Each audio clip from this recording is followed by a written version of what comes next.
तैयार हैं। लेकिन डिस्कशन स्टार्ट करने से पहले कुछ बेसिक इंट्रोडक्शन कि हम लोग गेट एकेडमी के चैनल पे हैं एंड आरआरबी जेई 2024 में 7,900 प्लस पोस्ट है। गेट एकेडमी का जो कोर्स है CBT 1 499 में अवेलेबल है, CBT 1 प्लस CBT 2 777 में अवेलेबल है।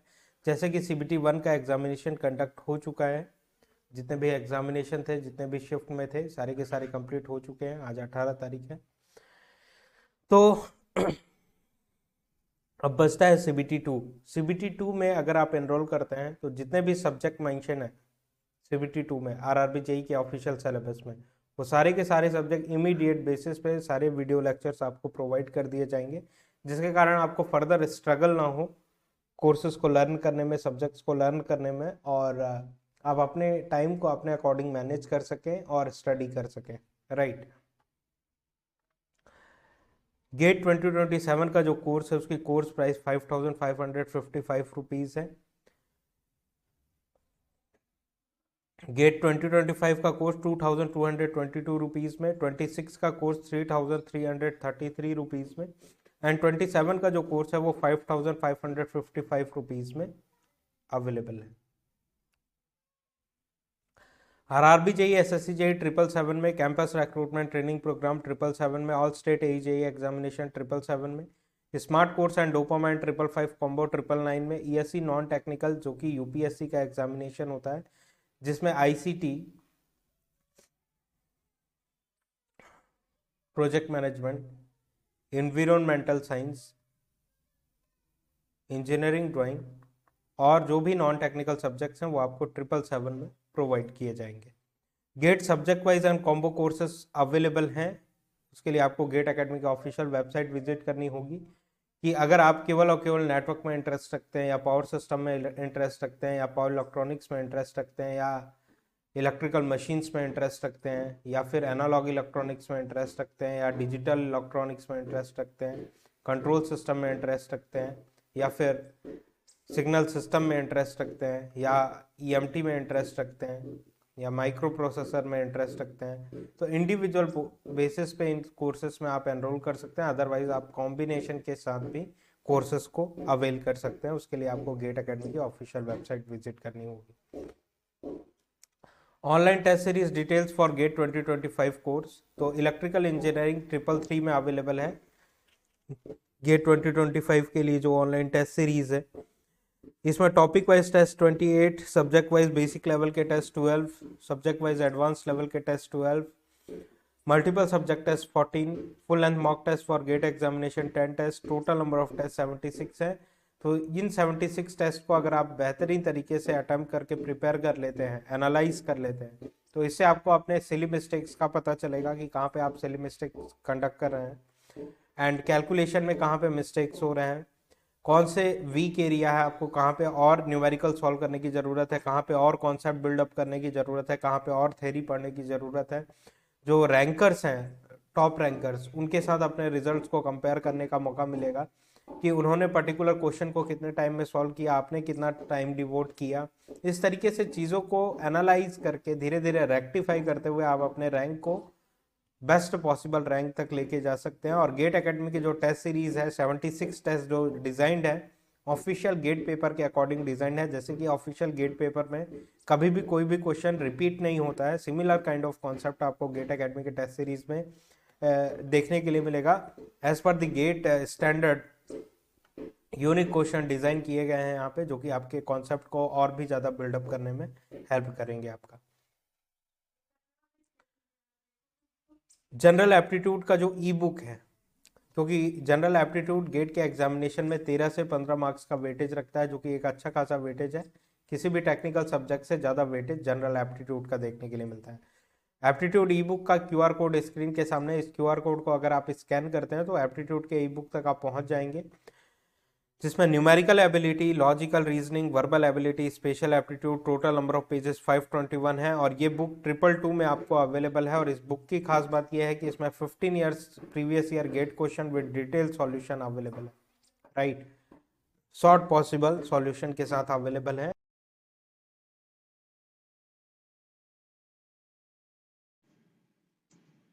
ग्रीटिंग्स ऑफ द डे, मैं Ravi Tiwari, masters in power electronics and drive. और आज के इस सेशन में हम लोग रिएक्टिव पावर एनालिसिस करने वाले हैं। और एक्टिव पावर को तो स्टूडेंट्स बहुत इजीली समझ जाते हैं, एक्टिव पावर क्या होता है, और रिलेट कर लेते हैं पावर सिस्टम से, मशीन से। लेकिन रिएक्टिव पावर को, हालांकि रिएक्टिव पावर का भी एनालिसिस हम लोग पावर सिस्टम में भी, मशीन्स में भी और नेटवर्क थ्योरी में भी करते हैं, लेकिन समहाउ वो डिफिकल्टी महसूस करते हैं समझने में रिएक्टिव पावर को, और कॉम्प्लेक्सिटी महसूस करते हैं। आज के इस सेशन में मैं वही डिफिकल्टी दूर करने की कोशिश करूंगा, और सिंपलेस्ट वे में कैसे रिएक्टिव पावर समझा जा सकता है इसको समझाने की कोशिश करूंगा। रिएक्टिव पावर को हम लोग कई तरीकों से समझ सकते हैं, टॉर्क पॉइंट ऑफ व्यू से, वेवफॉर्म पॉइंट ऑफ व्यू से। इंडक्शन मशीन एनालिसिस जब करेंगे तो हम लोग टॉर्क पॉइंट ऑफ व्यू से समझने की कोशिश करेंगे रिएक्टिव पावर को, और सिंक्रोनस मशीन में भी रिएक्टिव पावर का एनालिसिस होगा। अभी जनरल वे में मैं रिएक्टिव पावर समझाने की कोशिश करता हूं कि एग्जैक्टली रिएक्टिव पावर होता क्या है। और at the end of this session we'll discuss a very important, very significant interview question. बेहतरीन है, जरूर देखिएगा इंटरव्यू क्वेश्चन जो है। और जहां तक मैं स्टूडेंट से बात करता हूं, मैं ये मिथ रहता है कि there is something like positive reactive power और negative reactive power. No, there is nothing like positive and negative reactive power. क्या है, कैसे बेटर अंडरस्टैंड किया जा सकता है थ्योरेटिकल वे में, और क्या सिग्निफिकेंस है रिएक्टिव पावर का, इन सारी चीजों का एनालिसिस होगा। Stay tuned. रिएक्टिव पावर समझने से पहले हम लोग इंडक्टर और कैपेसिटर के बिहेवियर को समझ लेते हैं। जैसा कि हम लोगों को पता है, रजिस्टर जो होता है, रजिस्टर की जो प्रॉपर्टी होती है जिसको रेजिस्टेंस बोलते हैं, और रेजिस्टेंस एक ऐसी प्रॉपर्टी है जो कि इलेक्ट्रिकल इनपुट लेके, अगर इलेक्ट्रिकल एनर्जी उसमें इनपुट दे रहे हैं, तो वो some other form of energy में उस इलेक्ट्रिकल एनर्जी को कन्वर्ट करने की एबिलिटी रखता है। रेजिस्टेंस की ये प्रॉपर्टी होती है कि अगर आप रजिस्टर में इलेक्ट्रिकल इनपुट दे रहे हैं तो वो in the form of heat dissipate कर देगा, या फिर जरूरी नहीं है वो in the form of heat ही हमेशा डेसिपेट करे। ये मिथ बना रहता है स्टूडेंट्स को कि अगर आप रजिस्टर में इनपुट दे रहे हैं, पावर का इनपुट दे रहे हैं, तो वो पावर एब्जॉर्ब करेगा और इन the form of heat dissipate कर देगा। लेकिन इलेक्ट्रिकल इंजीनियरिंग में थ्योरेटिकल एनालिसिस में जितने भी मोटर्स हैं, इंडक्शन मोटर है, डीसी मोटर, ये सारी चीजों को हम लोग रेजिस्टेंस से ही मॉडल कर सकते हैं। मॉडलिंग इनका जो है कैसे शो किया जाएगा, ये रेजिस्टेंस, आप मोटर तो ला के आप डिजाइन नहीं करेंगे, पेपर में आपको रिप्रेजेंट करना है तो मोटर तो ला के नहीं इंस्टॉल करेंगे ना पेपर में। वहां पे तो आपको रेजिस्टेंस, इंडक्टेंस, कैपेसिटेंस से ही मॉडल करना पड़ेगा। तो रेजिस्टेंस एक ऐसी प्रॉपर्टी है जिसके थ्रू हम लोग मोटर को मॉडल कर सकते हैं इलेक्ट्रिकल इंजीनियरिंग में। क्योंकि रेजिस्टेंस, मोटर का क्या काम रहता है, इलेक्ट्रिकल इनपुट देना, लेना सोर्स से, और फिर मैकेनिकल आउटपुट प्रोवाइड कर देना। रेजिस्टेंस की क्या प्रॉपर्टी होती है, वो इलेक्ट्रिकल इनपुट लेता है, some other form of energy में कन्वर्ट कर देता है। वो some other form of energy motor के केस में क्या हो जा रहा है, मैकेनिकल एनर्जी हो जा रही है। तो इसीलिए मोटर्स वगैरह को, मोटर को हम लोग रेजिस्टेंस से ही मॉडल करते हैं। आपको ये सब जानकारी होनी चाहिए कि कौन से एलिमेंट के थ्रू क्या चीज मॉडल किया जा सकता है। जैसे ट्यूब लाइट है, ये सारे लोड्स किस तरीके से मॉडल किए जा सकते हैं प्रैक्टिकली, क्योंकि पावर सिस्टम में हम लोग most of the time load का ही एनालिसिस करते हैं। देखिए, हमारा इलेक्ट्रिकल इंजीनियरिंग 3 चीजों से बना हुआ है। मशीन्स, इलेक्ट्रिकल मशीन्स क्या है, सोर्स है, जनरेटर, अल्टरनेटर, ये सब सिंक्रोनस जनरेटर्स, ये सब सोर्स है। और जो लाइंस हैं, ये पावर सिस्टम है हमारा, ट्रांसमिशन लाइंस, डिस्ट्रीब्यूशन, ये सारे क्या है, पावर सिस्टम में आते हैं। केवल लाइंस का ही एनालिसिस करते हैं हम लोग पावर सिस्टम में। अब पावर सिस्टम में जाने के बाद डिस्ट्रीब्यूशन साइड से हम लोग पावर इलेक्ट्रॉनिक्स, या फिर सोर्स में ही कुछ पावर इलेक्ट्रॉनिक्स इक्विपमेंट हम लोग यूज करते हैं to improve the efficiency of our system. और पावर इलेक्ट्रॉनिक्स में मोस्ट ऑफ द टाइम हम लोग लोड का ही एनालिसिस करते हैं कि आपका लोड आर है, आरएल है, इन सारी चीजों का एनालिसिस होता है। ड्यू कोर्स ऑफ टाइम आपको इसकी जानकारी हो जाएगी, बहुत बेहतरीन तरीके से हम लोग समझेंगे। As of now I am dealing with the inductor, how inductor behaves. तो इंडक्टर में अगर वोल्टेज इसके अक्रॉस का VL है और करंट इंटर कर रहा है IL, तो by the passive sign convention आपको मालूम होना चाहिए, अगर करंट वोल्टेज के पॉजिटिव टर्मिनल में इंटर करता है तो वो जो पावर जो होता है उसको हम लोग एब्जॉर्बिंग पावर बोलते हैं। जबकि अगर current positive terminal of voltage से निकल रहा है, एग्जिट कर रहा है पॉजिटिव टर्मिनल से, तो वो डिलीवरिंग पावर का सिग्निफिकेंस को शो करता है। एब्जॉर्बिंग पावर कब होगा? जब पॉजिटिव टर्मिनल ऑफ वोल्टेज में करंट इंटर करेगा तो उस केस में पावर एब्जॉर्ब हो रहा है एलिमेंट के द्वारा। जबकि अगर current positive terminal of voltage से लीव कर रहा है तो वो क्या होगा? वो केस होगा पावर डिलीवरी का केस हो। तो इंडक्टर के इस केस में पॉजिटिव टर्मिनल ऑफ वोल्टेज में करंट इंटर कर रहा है, तो हम लोग क्या बोलेंगे? पावर एब्जॉर्ब हो रहा है इंडक्टर के द्वारा। पावर एब्जॉर्ब होना मतलब कोई भी सर्क्यूटरी, कोई भी एलिमेंट पावर एब्जॉर्ब कब करेगा? एज अ लोड बिहेव करेगा। अगर कोई भी एलिमेंट पावर एब्जॉर्ब कर रहा है सोर्स से तो एज अ लोड या फिर सिंक बिहेव करेगा, तो एज अ लोड ही बिहेव करेगा वो। और अगर कोई एलिमेंट पावर दे रहा है तो वो एज अ सोर्स बिहेव करेगा। तो इंडक्टर और कैपेसिटर में पावर स्टोरेज की कैपेबिलिटी होती है। Inductor in the form of magnetic field power को स्टोर कर सकता है, जबकि कैपेसिटर आपका इन the form of electric field energy को स्टोरेज करने की कैपेबिलिटी होती है। उसमें कुछ टाइम के लिए ये स्टोर कर सकते हैं, गिवन बैक टू सप्लाई दे सकते हैं। तो इस केस में हम लोग इंडक्टर में पावर दे रहे हैं जिसके कारण इंडक्टर पावर को एब्जॉर्ब कर रहा है। और अगर इस केस में हम लोग फेजर डायग्राम ड्रॉ करना चाहें तो VL यहाँ पे रेफरेंस अगर लिए हुए हैं तो IL यहाँ पे होगा। लीडिंग लैगिंग का कॉन्सेप्ट समझने के लिए मैं आशा करता हूँ कि आपको जानकारी है, लेकिन सिंपलिसिटी किस तरीके से सिंपल वे में हम लोग समझ सकते हैं। अगर लीडिंग लैगिंग के लिए बताने के लिए अपने को कोई रेफरेंस डिसाइड करना पड़ेगा। रेफरेंस या तो वोल्टेज लीजिए आप, तो आप करंट लीजिए। अगर वोल्टेज को हम लोग रेफरेंस ले रहे हैं तो यहाँ पे आप खड़े हो जाइए, खड़े होके फेस आप अपना एरो की तरफ रखिए। यहाँ खड़े होके फेस एरो की तरफ रखिए और राइट साइड में देखिए। राइट साइड में जो भी पैरामीटर्स हैं, करंट वोल्टेज है, वो हमेशा लैग करेगा। राइट साइड में हमेशा लैग करेगा, जबकि लेफ्ट साइड में हमेशा लीड करेगा। तो वोल्टेज के यहाँ पे अगर आप खड़े होते हैं, फेस इधर किए हुए हैं, तो राइट साइड में करंट IL आता है जो कि वोल्टेज से 90 डिग्री से लैग कर रहा है। क्योंकि एक आइडियल इंडक्टर है। आइडियल इंडक्टर प्रैक्टिकली पॉसिबल नहीं है, लेकिन थ्योरेटिकल एनालिसिस हम लोग आइडियल इंडक्टर लेके कर सकते हैं। प्रैक्टिकली क्यों नहीं पॉसिबल है? क्योंकि आइडियल इंडक्टर नहीं बनाया जा सकता है। 90 डिग्री एग्जैक्टली मैच नहीं किया जा सकता है, क्योंकि अगर कोई भी वायर में रेजिस्टेंस की तो कोई वैल्यू होगी ना, तो कुछ ना कुछ उसमें रेजिस्टेंस भी होगा। इसीलिए प्रैक्टिकली आइडियल इंडक्टर और आइडियल कैपेसिटर पॉसिबल नहीं है। जबकि आइडियल एनालिसिस, थ्योरेटिकल एनालिसिस हम लोग आइडियल इंडक्टर और आइडियल कैपेसिटर के साथ कर सकते हैं। तो अगर ये आइडियल इंडक्टर है तो ये वोल्टेज और करंट के बीच में 90 डिग्री का एंगल बनाएगा। और इस फेजर को देख के हम लोग दो स्टेटमेंट बोल सकते हैं। पहला स्टेटमेंट है IL इज लैगिंग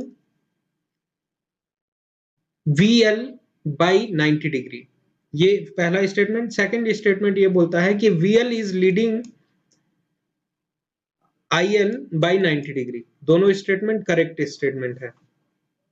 जो राइट साइड में है वो लैग कर रहा है, जो लेफ्ट साइड में है वो लीड कर रहा है। तो इस केस में अगर हम लोग एनालिसिस करें तो इंडक्टर इज एब्जॉर्बिंग। यहाँ पे पावर क्या हो रहा है? एब्जॉर्ब हो रहा है। इसीलिए क्यों एब्जॉर्ब हो रहा है? क्योंकि पॉजिटिव टर्मिनल ऑफ वोल्टेज में करंट इंटर कर रहा है, इसीलिए पावर एब्जॉर्ब हो रहा है। इस केस में inductor absorbs lagging watts. Watts क्या है? वॉट्स वोल्ट एम्पियर रिएक्टिव, इसका फुल फॉर्म होता है। और ये एक यूनिट होता है रिएक्टिव पावर का, क्यू का, जिसको क्यू से हम लोग रिप्रेजेंट करते हैं, उसका यूनिट होता है वॉर। अब इस केस में फेजर डायग्राम से करंट को अगर हम लोग वोल्टेज को अगर रेफरेंस लिए हैं तो करंट लैग कर रहा है, इसीलिए इंडक्टर एब्जॉर्ब्स लैगिंग वॉट्स। ये करेक्ट स्टेटमेंट है इस डायग्राम के लिए और इस फेजर डायग्राम के लिए। अब ये उस केस में था जब inductor as a sink behave कर रहा था। अब inductor as a source behave करेगा। तो इंडक्टर में आपको मालूम होगी, इंडक्टर एक ऐसा एलिमेंट है जो कि करंट के डायरेक्शन को हमेशा फिक्स रखता है और इसमें वोल्टेज का डायरेक्शन चेंज हो जाता है। वोल्टेज का डायरेक्शन आप चेंज कर सकते हैं, करंट हमेशा फिक्स रहेगा। इसका बेटर अंडरस्टैंडिंग जब हम लोग नेटवर्क थ्योरी या फिर पावर इलेक्ट्रॉनिक्स पढ़ेंगे तब आपको इसका बेटर समझ आ जाएगा। मैं अभी आशा करता हूं कि आपको इसकी जानकारी है। ये इंडक्टर में वोल्टेज रिवर्स होता है जबकि करंट का डायरेक्शन हमेशा सेम रहेगा। तो करंट का डायरेक्शन स्टार्टिंग में ये था, सेम करंट, करंट के डायरेक्शन में कोई भी फर्क नहीं पड़ेगा, जबकि वोल्टेज की पोलैरिटी जो होगी वो चेंज हो जाएगी। यहाँ पे पॉजिटिव था, यहाँ नेगेटिव था, तो ये रिवर्स हो गया, पॉजिटिव नेगेटिव बन गया। अब VL यहाँ है, IL यहाँ है। तो इस केस में अगर हम लोग एनालिसिस करें तो देखिए पॉजिटिव टर्मिनल ऑफ वोल्टेज से करंट लीव कर रहा है, पॉजिटिव टर्मिनल से लीव कर रहा है, तो by passive sign convention power क्या हो रहा है, इंडक्टेंस के द्वारा डिलीवर किया जा रहा है। पॉजिटिव टर्मिनल ऑफ वोल्टेज में अगर करंट इंटर करता है तो पावर एब्जॉर्ब हो रहा है, पॉजिटिव टर्मिनल ऑफ वोल्टेज से अगर करंट लीव कर रहा है तो वहां पे पावर डिलीवर किया जा रहा है एलिमेंट के द्वारा। तो यहाँ पे पावर डिलीवर कर रहा है इंडक्टर। तो अगर आप इसका फेजर डायग्राम ड्रॉ करना चाहें तो सिमिलरली यही कॉन्सेप्ट है, क्योंकि इसमें वोल्टेज की पोलैरिटी रिवर्स हो गई है। तो वोल्टेज अगर इस तरीके में था, इस तरफ डायरेक्शन था वोल्टेज का, तो अगर इसको रिवर्स कर देंगे तो ये इस तरफ चला जाएगा, और करंट का डायरेक्शन तो सेम ही है, तो करंट का डायरेक्शन सेम रह गया, वोल्टेज की जो डायरेक्शन था वो चेंज हो गया। इस केस में अगर हम लोग एनालाइज करें, वोल्टेज को रेफरेंस लेके चलें, तो यहाँ पे अगर हम लोग खड़े होते हैं और इस तरह अपना फेस करके देखते हैं, तो राइट साइड इधर है, लेफ्ट साइड इधर है। लेफ्ट साइड में अपने को करंट मिलेगा, लेफ्ट साइड मतलब लीडिंग, ठीक है। तो दो स्टेटमेंट इसमें मैं बोलूंगा, दोनों को समझने की कोशिश करिएगा। IL is leading VL by 90 degree, IL is leading VL by 90 degree, correct statement है। सेकंड स्टेटमेंट मैं ये भी बोल सकता हूं कि VL is lagging IL by 90 degree. दोनों स्टेटमेंट करेक्ट है, एनालिसिस करने की कोशिश करिएगा अगर आपको डिफिकल्टी हो रहा है समझने में। मैं आशा करता हूं कि आपको कोई डिफिकल्टी नहीं हो रहा होगा। अब इस केस में हम लोग क्या स्टेटमेंट लिख सकते हैं, क्योंकि पावर इसके द्वारा डिलीवर किया जा रहा है तो इंडक्टर डिलीवर्स, कैसा पावर डिलीवर कर रहा है, करंट, क्योंकि लीडिंग है इसीलिए लीडिंग वॉर्स डिलीवर कर रहा है। पावर जो रिएक्टिव पावर है वो लीडिंग नेचर का है, लीडिंग वॉर्स डिलीवर कर रहा है। यहाँ पे करंट क्या था, लैगिंग नेचर का था, इसीलिए एब्जॉर्ब्स, एब्जॉर्ब क्यों, क्योंकि पॉजिटिव टर्मिनल में करंट इंटर कर रहा है, inductor absorbs lagging Wars. Lagging क्यों, क्योंकि करंट का जो नेचर है वो लैगिंग नेचर का है, जबकि यहाँ पे करंट लीडिंग नेचर का है वोल्टेज से। तो इंडक्टर डिलीवर्स लीडिंग वर्स, इसकी भी जानकारी हो गई। अब कैपेसिटर की बात करते हैं कि कैपेसिटर में वोल्टेज है VC और IC है, तो इनको कैपेसिटर में आपको मालूम है जनरल केस पे कैपेसिटर में करंट जो होता है IC वो हमेशा 90 डिग्री लीड करता है। अगर प्योर कैपेसिटर है आपके पास तो वोल्टेज से 90 डिग्री हमेशा लीड करेगा। तो वोल्टेज अगर यहाँ पे है तो IC यहाँ पे होगा, 90 डिग्री लीड करेगा, IC leads VC by 90 degree, ये स्टेटमेंट सही है। दूसरा स्टेटमेंट यह है कि VC lags IC by 90 degree, ये भी करेक्ट स्टेटमेंट है। अब अगर ये स्टेटमेंट लिखना चाहते हैं तो कैपेसिटर के केस में, क्योंकि पावर क्या हो रहा है, एब्जॉर्ब हो रहा है, क्योंकि पॉजिटिव टर्मिनल ऑफ वोल्टेज में करंट इंटर कर रहा है तो पावर एब्जॉर्ब हो रहा है कैपेसिटर के द्वारा। और कैपेसिटर एब्जॉर्ब, कैसा एब्जॉर्ब कर रहा है पावर, क्योंकि करंट लीडिंग नेचर का है इसीलिए लीडिंग वॉर्स क्या हो रहा है, एब्जॉर्ब कर रहा है ये। इस केस में एनालाइज करें तो कैपेसिटर में आपको पता होना चाहिए कि वोल्टेज की पोलैरिटी हमेशा फिक्स रहती है, इंडक्टर में करंट की पोलैरिटी हमेशा फिक्स रहेगी, करंट का डायरेक्शन हमेशा फिक्स रहेगा, वोल्टेज की पोलैरिटी आप चेंज कर सकते हैं। जबकि कैपेसिटर एक ऐसा एलिमेंट है जहां पे वोल्टेज का जो पोलैरिटी है वो हमेशा फिक्स रहेगा, करंट का डायरेक्शन यहाँ पे चेंज होता है। तो करंट इस डायरेक्शन में था, अब ये रिवर्स डायरेक्शन में आ गया, IC अपोजिट डायरेक्शन में आ गया प्रीवियस केस से। इस केस में क्या हो रहा है, पॉजिटिव टर्मिनल ऑफ वोल्टेज से करंट लीव कर रहा है, इन द सेंस कि ये जो एलिमेंट है कैपेसिटर वो पावर डिलीवरी का काम कर रहा है, पावर डिलीवर कर रहा है सोर्स को। तो C डिलीवर्स, अभी पावर के बारे में हम लोग एनालिसिस नहीं किए हैं कि लीडिंग और लैगिंग का कॉन्सेप्ट होगा यहाँ पे। लीडिंग और लैगिंग कौन तय करेगा, करंट तय करेगा कि वोल्टेज से वो लैग कर रहा है या फिर लीड कर रहा है। जनरल केस में एनालिसिस करेंगे तो VC का पोलैरिटी सेम ही है, IC का पोलैरिटी डायरेक्शन चेंज हो गया, तो ये अप साइड से ये डाउन साइड आ गया, क्योंकि IC का डायरेक्शन हम लोग यहाँ पे देख रहे हैं वो चेंज हो गया तो डाउन साइड में आ गया। तो यहाँ पे दो स्टेटमेंट फिर से कहे जा सकते हैं कि क्योंकि VC से राइट साइड में है IC, इसीलिए IC is lagging VC by 90 degree, IC lags VC by 90 degree. दूसरा स्टेटमेंट ये भी सही है कि VC leads IC by 90 degree, दोनों स्टेटमेंट करेक्ट है। अब कैपेसिटर डिलीवर कर रहा है, यहां से हम लोग देख सकते हैं। और कैसा डिलीवर कर रहा है power? Reactive power, lagging nature का। Capacitor delivers lagging VARs. तो इन चारों स्टेटमेंट को हमेशा माइंड में आप रखिए तो आपको ये डिफिकल्टी नहीं होगी पॉजिटिव रिएक्टिव पावर और नेगेटिव रिएक्टिव पावर। इंडक्टर, क्योंकि इंडक्टर में करंट लैगिंग नेचर का होता है इन जनरल, तो इंडक्टर के केस में जो लैगिंग वॉर्स होगा, inductor absorbs lagging Wars. Capacitor में करंट हमेशा लीडिंग नेचर का रहता है इन जनरल, तो capacitor absorbs leading Wars, inductor absorbs lagging Wars, capacitor absorbs leading Wars. ठीक है, जब ये एब्जॉर्ब लैगिंग वॉर कर रहा है तो डिलीवर क्या करेगा? लीडिंग वॉर करेगा। और कैपेसिटर अगर कैपेसिटर एब्जॉर्ब्स लीडिंग वॉर कर रहा है, एब्जॉर्ब लीडिंग वॉर्स, तो डिलीवर क्या करेगा? लैगिंग वॉर्स डिलीवर करेगा। Capacitor delivers lagging Wars. तो इन चारों स्टेटमेंट को आप अपने माइंड में करेक्ट करने की कोशिश करिएगा और संयोजित ढंग से अरेंज करने की कोशिश करिए। बहुत इंपॉर्टेंट स्टेटमेंट है ये। अब आइए रिएक्टिव पावर का रियल एनालिसिस हम लोग करते हैं कि इस तरीके से कोई भी ट्रांसमिशन लाइन है, यहाँ पे कोई भी सोर्स कनेक्टेड होगा और ये एक बहुत इंपॉर्टेंट इंटरव्यू क्वेश्चन है और मैं आपसे पूछना चाह रहा हूं, आप एनालिसिस करिए कि आप अगर अपने घर के सॉकेट में कुछ मत लगाइए, सारे लोड्स ऑफ कर दीजिए घर के, और अपने सॉकेट में ये एक इंडक्टर है, चोक है ट्यूबलाइट में हम लोग यूज करते थे ना चोक, वही चोक है ये। सपोज करिए चार्जर है मोबाइल का, तो इसको सपोज करिए कि ये चोक है, इंडक्टर है, प्योर इंडक्टर है, इसमें रेजिस्टेंस की वैल्यू 0 है, आइडियल इंडक्टर है। सारे लोड अपने घर के बंद कर दीजिए और इसको अगर सॉकेट में कनेक्ट करिए, तो आप अपने सॉकेट में, घर के सॉकेट में inductor, pure inductor load, inductive load connect किए हुए हैं, तो should you B charged by generation company और नॉट? आप इसका आंसर दीजिए मुझे थोड़ा सोच के। अगर आपने अपने घर के वॉल आउटलेट में प्योर इंडक्टर कनेक्ट किया हुआ है, घर के सारे लोड्स ऑफ हैं, केवल और केवल आइडियल इंडक्टर कनेक्टेड है आपके सॉकेट में, क्योंकि आइडियल इंडक्टर के केस में पावर एब्जॉर्ब बाई इंडक्टर क्या होता है? 0 होता है। वो कुछ समय के लिए पावर एब्जॉर्ब करेगा, स्टोर करेगा और फिर एज पर द रिक्वायरमेंट वो सर्किट को डिलीवर कर देगा, सोर्स को डिलीवर कर देगा। तो average active power by absorb by inductor क्या होता है? 0 होता है। अगर आप अपने वॉल आउटलेट में इंडक्टर कनेक्ट करते हैं तो जनरेशन कंपनी द्वारा चार्ज किए जाने चाहिए या फिर नहीं किए जाने चाहिए? इसका आंसर दीजिए मुझे। थोड़ा सोचिए, वीडियो पॉज करिए, एनालिसिस करिए और फिर वीडियो को कंटिन्यू करिए। तो चलिए वीडियो कंटिन्यू करते हैं हम लोग कि आपने अपने घर के वॉल आउटलेट में प्योर इंडक्टर कनेक्ट किया हुआ है। अब आप जनरेशन कंपनी द्वारा चार्ज किए जाने चाहिए या फिर नहीं किए जाने चाहिए, इसका आंसर हम लोग जानने की कोशिश करेंगे।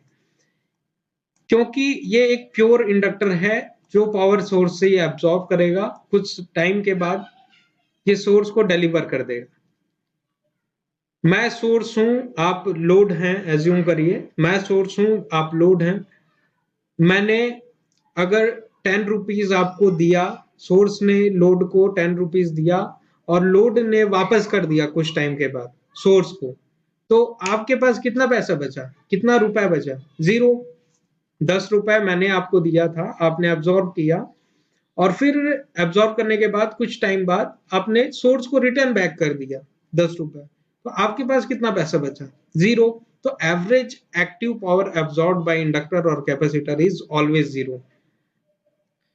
तो आप जो इंडक्टर कनेक्ट किए हुए हैं उसके लिए चार्ज किए जाने चाहिए या फिर नहीं किए जाने चाहिए, क्योंकि आप कोई भी पावर तो यूटिलाइज कर ही नहीं रहे हैं, पावर एब्जॉर्ब कर रहे हैं, गिवन बैक टू सप्लाई दे रहे हैं। Average active power absorb by your element और योर लोड इज 0, डेफिनेटली किए जाने चाहिए। क्यों किए जाने चाहिए? उसका रीजन ये है कि अगर आपने कनेक्ट किया हुआ है इंडक्टर, तो इसमें कुछ करंट फ्लो करेगा, कुछ वोल्टेज होगा। वॉल आउटलेट से क्लोज सर्क्यूटरी हो रही है आपकी, करंट फ्लो करेगा और ये करंट आपने लोड में तो कोई भी पावर एब्जॉर्ब नहीं किया, जितना एब्जॉर्ब किया वो डिलीवर बैक कर दिया, ठीक है। लेकिन ये जो पावर एब्जॉर्ब कर रहे हैं आप, उसके लिए ट्रांसमिशन लाइन से होता हुआ करंट आएगा आपके घर के लिए, क्योंकि आपने अपने घर में एक इंडक्टर कनेक्ट किया हुआ है। आप average power absorb by your element is 0, I agree, but ये जो करंट है, करंट आपका जो एलिमेंट एब्जॉर्ब कर रहा है वो ट्रांसमिशन लाइन के थ्रू होता हुआ आएगा, और ट्रांसमिशन लाइन में अगर करंट फ्लो कर रहा है और आप अपने लोड का जो रिएक्टिव एलिमेंट लगाए हुए हैं उसका साइज बढ़ाते जाइए, तो जो करंट का अमाउंट है वो एब्जॉर्बिंग करंट भी बढ़ता चला जाएगा, और एब्जॉर्बिंग करंट अगर आपके लोड द्वारा बढ़ता चला जा रहा है तो वो कहाँ से फ्लो होते हुआ आएगा, ट्रांसमिशन लाइन से ही होता हुआ आएगा। तो जो ट्रांसमिशन लाइन का ACSR कंडक्टर हम लोग यूज कर रहे थे वो इस साइज से नहीं, प्रीवियसली इस साइज के यूज कर रहे थे, आपने अपने घर में इंडक्टर लगा लिया तो उससे साइज ऑफ द कंडक्टर अपने को बढ़ाना पड़ जाएगा, क्योंकि ये करंट आपके जो करंट आप एब्जॉर्ब कर रहे हैं, आपके एलिमेंट द्वारा एब्जॉर्ब किया जा रहा है, वो पूरे सिस्टम को एक्सप्लॉइट करने की कोशिश कर रहा है। जो कंडक्टर आप ACSR ट्रांसमिशन लाइन में यूज करते हैं उसका साइज बढ़ाना पड़ेगा, क्रॉस सेक्शनल एरिया बढ़ाना पड़ेगा, एक्सप्लॉइट कर रहे हैं आप सिस्टम को। और the second thing is transmission line losses increase हो जाएंगे, क्योंकि ये करंट आपके ट्रांसमिशन लाइन से ही होता हुआ आएगा, और करंट अगर ट्रांसमिशन लाइन में फ्लो कर रहा है तो डेफिनेटली ट्रांसमिशन लाइन के कुछ रेजिस्टेंस होंगे, और उस रेजिस्टेंस में I²R लॉसेस होंगे, some other form of losses होंगे। तो ट्रांसमिशन लाइन लॉसेस हो रहे हैं, आप भले सिस्टम द्वारा कोई भी पावर एब्जॉर्ब नहीं कर रहे हैं, average active power absorb by your element is 0, but the transmission line losses are existing because of your load.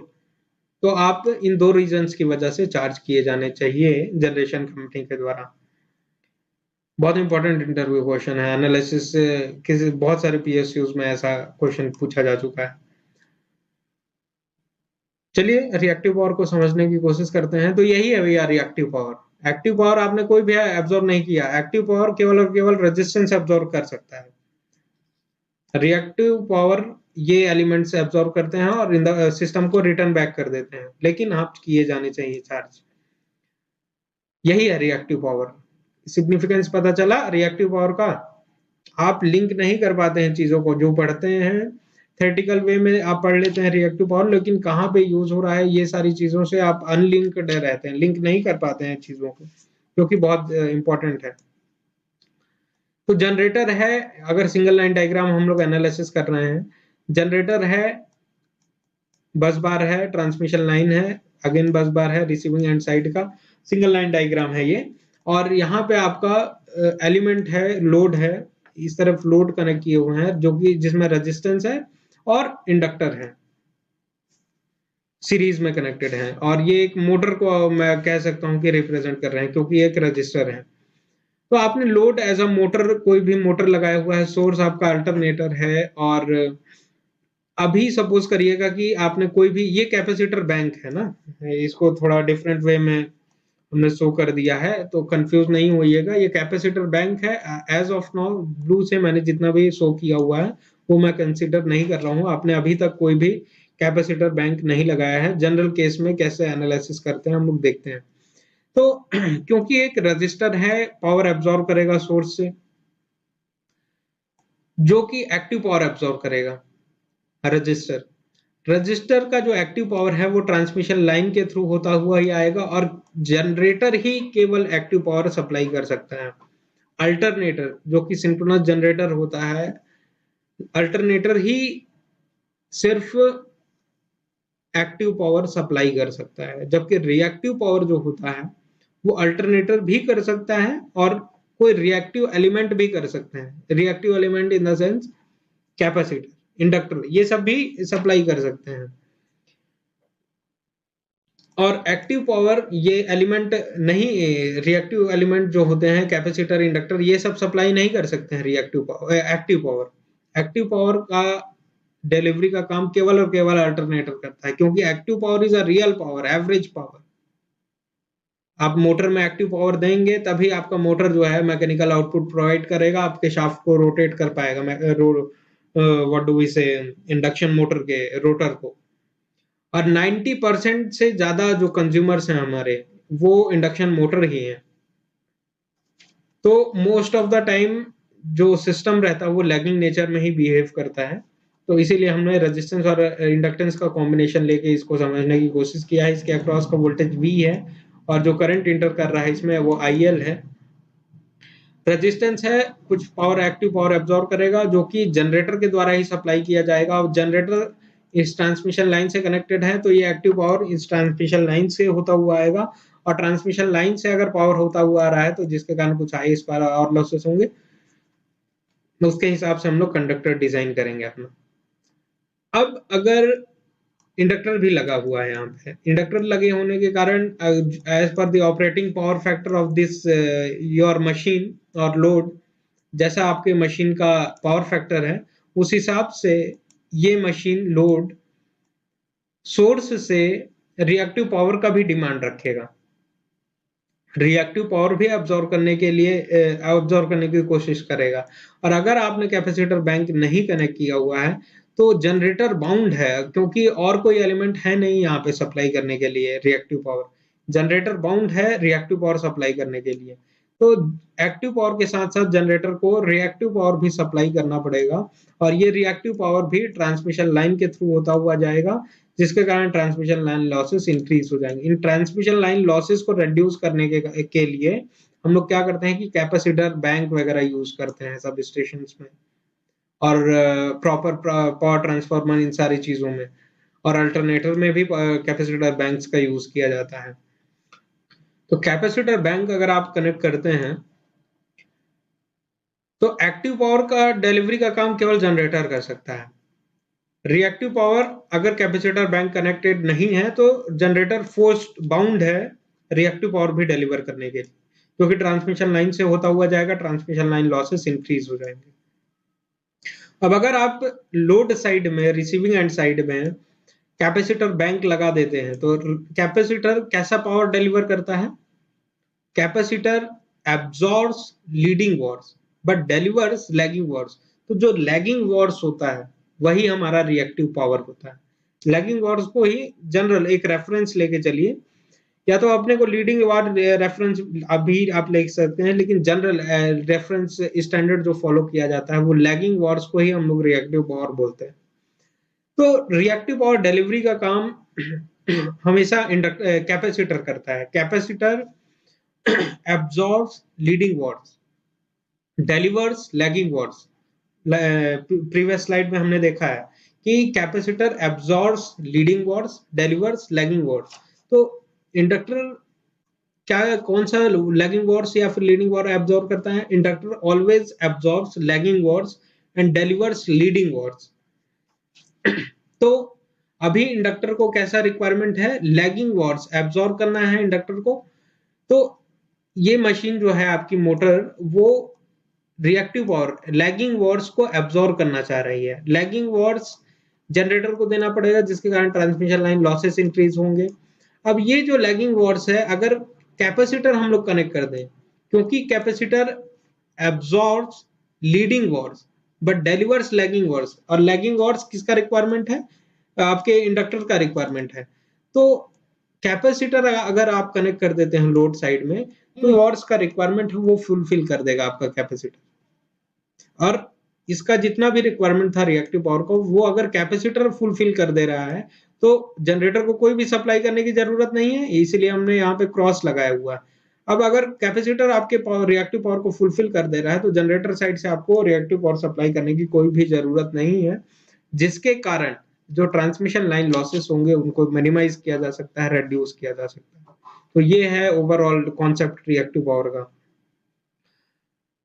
कुछ डाउट है आपको? अगर हम लोग न्यूमेरिकल सॉल्व करें तो वो डाउट्स बहुत क्रिस्टल क्लियर हो जाएंगे। As this is short course interview sessions, interview की चर्चा है ये, इसीलिए हम लोग ज्यादा डीप में नहीं जा रहे हैं इसके। तो ये सारी चीजें हैं, लैगिंग वॉर्स, लीडिंग वॉर्स क्या होता है, ये सारी चीजों की जानकारी हुई होगी आपको, और कैसे ये सारी करंट्स और लॉसेस मिनिमाइज हो रहे हैं, इसका बेटर अंडरस्टैंडिंग हम लोग नेटवर्क के जनरल क्वेश्चन से कर सकते हैं। जैसे कि ये अगर ट्रांसमिशन लाइन है और ये बस बार है रिसीविंग एंड साइड का, और यहाँ पे रजिस्टर कनेक्टेड है, इंडक्टर कनेक्टेड है, कैपेसिटर कनेक्टेड है, नॉर्मल नेटवर्क थ्योरी का एनालिसिस है ये। तो अगर रजिस्टर कनेक्टेड है आपका और ये एमीटर लगे हुए हैं तीनों एलिमेंट पे, अभी सपोज करिएगा कि कैपेसिटर जो कि ब्लू से मैंने शो किया हुआ है वो कनेक्टेड नहीं है आपके सिस्टम में, तो रजिस्टर अगर कनेक्टेड है और ये 3 एम्पियर सोर्स से ड्रॉ कर रहा है, इंडक्टर 100 एम्पियर सोर्स से ड्रॉ कर रहा है, और अभी मैंने कैपेसिटर को कनेक्ट नहीं किया हुआ है जो कि ब्लू से है, तो ब्लैक के केस में जितने भी ब्लैक हैं, पहले ब्लैक से कनेक्टेड जितने भी सिस्टम है उसमें ब्लैक के जो करंट मैंने शो किया हुआ है वो इन दोनों का सम होगा। यहाँ पे ट्रांसमिशन लाइन में कौन सा करंट फ्लो करेगा, इन दोनों का फेजर सम होगा। अब ये नॉर्मल सम नहीं है, अलजेब्रिक सम नहीं है, फेजर सम है। इस चीज की जानकारी होनी चाहिए आपको कि ये 3 + 100 103 एम्पियर यहाँ से ट्रांसमिशन लाइन से फ्लो करेगा। अगर आप कहते हैं तो गलत है, क्योंकि हम लोग एसी एनालिसिस कर रहे हैं, एसी एनालिसिस में फेजर सम इंपॉर्टेंट है। तो फेजर सम अगर हम लोग करते हैं तो √3 स्क्वायर प्लस 100 स्क्वायर अगर हम लोग करते हैं तो जो आंसर आएगा वो 100.045 आएगा एम्पियर। तो इतना अमाउंट ऑफ करंट आपके ट्रांसमिशन लाइन में फ्लो करेगा। अब अगर आप कैपेसिटर कनेक्ट कर देते हैं जो कि एब्जॉर्ब कर रहा है 96 एम्पियर, सपोज करिए अगर आप कोई कैपेसिटर एक्सटर्नल कैपेसिटर कनेक्ट कर देते हैं और 96 एम्पियर अगर ये कैपेसिटर ड्रॉ कर रहा है आपके सोर्स से, तो इस सर्किट का जब एनालिसिस करेंगे तो यहाँ पे जो करंट फ्लो होगा वो इनका इनका इनका फेजर सम होगा, और फेजर सम होगा तो √3 स्क्वायर प्लस 100 माइनस 96 का होल स्क्वायर। आपने एसी सर्किट का न्यूमेरिकल सॉल्व किया होगा तो ये सारी चीजें और कॉन्सेप्ट की आपकी जानकारी होगी। 3 स्क्वायर प्लस 100 माइनस 96 का होल स्क्वायर अगर हम लोग करते हैं तो फाइनली हम लोगों को 5 एम्पियर मिलता है यहाँ पे करंट ट्रांसमिशन लाइन में। अब देखिए कहाँ कैपेसिटर नहीं कनेक्ट करने की वजह से 100.045 रफली 100 एम्पियर फ्लो कर रहा था, आपके कैपेसिटर नहीं कनेक्ट करने की वजह से। अब जैसे ही आप कैपेसिटर कनेक्ट कर देते हैं तो ये दोनों एक दूसरे करंट को कंपनसेट कर देंगे, और फाइनली जो रिजल्टेंट करंट यहाँ पे फ्लो होगा वो 5 एम्पियर का होगा। 100 एम्पियर से 5 एम्पियर में करंट आपका रिड्यूस हो गया। तो जहां 100 एम्पियर के लिए इतना मोटर आप वायर यूज कर रहे थे, कंडक्टर यूज कर रहे थे, ACSR कंडक्टर, और 5 एम्पियर केवल और केवल फ्लो कराने के लिए, तो साइज ऑफ द कंडक्टर तो रिड्यूस हो जाएगा। तो इतने मोटे कंडक्टर की जगह आपको सिंपल इतना विड्थ का और क्रॉस सेक्शनल एरिया का कंडक्टर यूज करना पड़ेगा। क्रॉस सेक्शनल एरिया आपके कंडक्टर की रेड्यूस हो गई तो overall cost of the system आपका जो है वो रेड्यूस हो जाएगा, कॉस्ट इकोनॉमी मेंटेन हो जाएगी। We are engineers, we have to think about the economy. तो ये है भैया आपके रिएक्टिव एलिमेंट्स का गेम, और ये एक दूसरे के करंट को कंपनसेट कर। अब यहाँ पे ये 100 एम्पियर फ्लो करा रहा था, अगर ये भी कुछ है ऐसा कैपेसिटर की वैल्यू बढ़ा दीजिए कि ये भी सोर्स से 100 एम्पियर अगर एब्जॉर्ब कर रहा है, तो ये 100 एम्पियर कंप्लीटली इसको एलिमिनेट कर देगा और कंपनसेट कर देगा। तो जो ट्रांसमिशन लाइन में करंट फ्लो करेगा वो केवल और केवल 3 एम्पियर फ्लो करेगा। 3 एम्पियर जो कि आपके रेजिस्टेंस के कारण, एक्टिव पावर जो एब्जॉर्ब हो रहा है आपके रेजिस्टेंस में, उसके कारण फ्लो करेगा। तो इस तरीके से हम लोग ट्रांसमिशन लाइन लॉसेस को रिड्यूस कर सकते हैं। फेजर कॉन्सेप्ट के थ्रू समझना चाहें इस कॉन्सेप्ट को तो इस तरीके से हम लोग समझ सकते हैं फेजर कॉन्सेप्ट के थ्रू।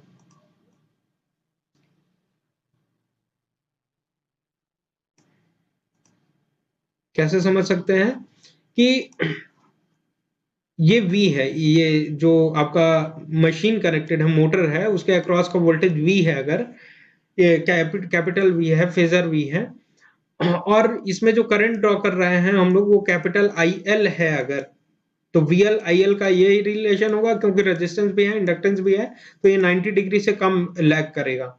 90 डिग्री यहाँ पे होगा और 90 डिग्री से कम यहाँ पे होगा। इन दोनों का रिलेशन कुछ इस तरीके से होगा। अब इस करंट को हम लोग अगर 2 पार्ट में रिजॉल्व करना चाहें तो ये जो पार्ट होगा इसको, रिएक्टिव पार्ट को हम लोग IX से बोलेंगे, रिप्रेजेंट करेंगे, और जो रियल पार्ट होगा इसका, एक्टिव पार्ट होगा, उसको हम लोग आईपी से अगर रिप्रेजेंट करते हैं, इस करंट का एक पार्ट ये है, एक कंपोनेंट ये है, रिएक्टिव कंपोनेंट ये है, एक्टिव कंपोनेंट ये है इस करंट का। अब अगर हम लोग कैपेसिटर कनेक्ट कर देते हैं, कैपेसिटर जो कि इस I X reactive component of current को कंप्लीटली एलिमिनेट कर दे, कंपनसेट कर दे, कुछ ऐसा मैग्नीट्यूड। अब देखिए इसका फेजर लेंथ जो है अगर सिमिलर हो, इसके इक्वल हो, तो ये कंप्लीटली एक दूसरे को कंपनसेट कर देंगे। तो केवल और केवल आपके सर्क्यूटरी में ये आईपी करंट बच जाएगा, एक्टिव कंपोनेंट वाला करंट बच जाएगा। अब इसके कनेक्ट ना करने की वजह से जो फेजर लेंथ था आईएल का, फेजर लेंथ देखिए इतना लंबा था। अब इसके कनेक्ट कर देने के कारण केवल और केवल आईपी बचा, ये एलिमिनेट हो गया। तो आईपी का लेंथ कंपेयर करिए अगर आईएल और आईपी का लेंथ, तो आईपी का लेंथ रेड्यूस हो गया। अब करंट का लेंथ रेड्यूस हो गया, फेजर लेंथ रेड्यूस हो गया, in the sense magnitude reduce हो गया आपके करंट का मैग्नीट्यूड रेड्यूस हो जाना मतलब एसीएसआर जो कंडक्टर यूज कर रहे थे, आपको कम क्रॉस सेक्शनल एरिया का कंडक्टर यूज करना होगा, जिसके कारण ओवरऑल कॉस्ट इकोनॉमी आपके सिस्टम की रेड्यूस हो जाएगी, जो कि हमारे लिए बेनिफिशियल है। इकोनॉमी जितना लीस्ट हो सकता है कॉस्ट आपके सिस्टम का, उतना अच्छा है, उतना बेहतरीन है। तो ये सारी चीजें फेजर के थ्रू हम लोग एनालिसिस कर सकते हैं इसमें। ये सब बेसिक्स है ना, ज्यादा डीप एनालिसिस नहीं है ये मशीन्स का। मशीन का डीप एनालिसिस कुछ और होता है, दिखाएंगे हम आपको मशीन एनालिसिस में, इलेक्ट्रिकल मशीन्स में। तो चलिए हम लोग मोटर और जनरेटर का कॉन्सेप्ट देखते हैं। और स्टूडेंट्स में बहुत डाउट रहता है ये इस टॉपिक पे कि कोई भी मशीन अगर एब्जॉर्ब कर रही है रिएक्टिव पावर तो उसका ऑपरेटिंग पावर फैक्टर क्या होगा, और अगर कोई मशीन डिलीवर कर रही है रिएक्टिव पावर तो उसका ऑपरेटिंग पावर फैक्टर क्या होगा। बहुत सिंपल चीजें हैं, कोई भी डिफिकल्टी आपको नहीं होगी ये टॉपिक अंडरस्टैंड करने के लिए। तो जनरेटर में कन्वेंशन आप हमेशा माइंड में रखने की कोशिश करिए, सिंपल है।